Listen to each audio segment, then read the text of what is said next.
Have you ever wondered, does Allah love me? Today, we'll uncover 10 powerful signs from the Quran and Hadith that show Allah's love is with you.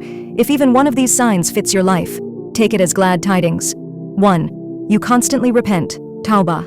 If you often feel guilty for your sins and turn back to Allah in sincere repentance, rejoice, Allah says in the Quran. Indeed, Allah loves those who repent and purify themselves.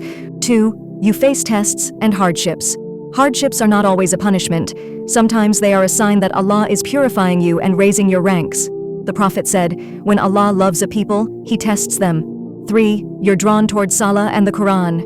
If you feel peace in prayer or love reciting the Quran, it is Allah guiding your heart. He only brings His beloved servants close to His words. 4. You feel guilt after sin. The pain of guilt after committing a sin is a mercy from Allah. It means your heart is still alive and He hasn't turned away from you. 5. You're guided to do good deeds. If you find yourself helping others, giving charity, or speaking kindly, it's not random. Allah is guiding you toward good because He loves you. 6. You hate injustice and sin. Loving righteousness and hating wrongdoing is a sign of a clean heart.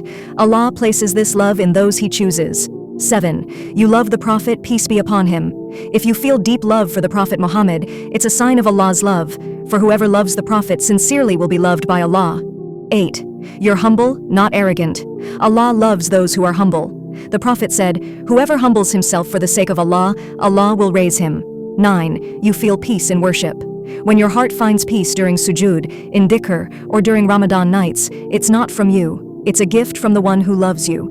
Your love for Allah grows every day. If you think of Allah more today than yesterday, that's growth, that's love. And Allah promises, I am as my servant thinks of me. Even one of these signs is enough to know Allah hasn't forgotten you. Keep walking toward Him, and He will run toward you. Tell us in the comments, which sign touched your heart the most? And don't forget to share this video with someone who needs hope today.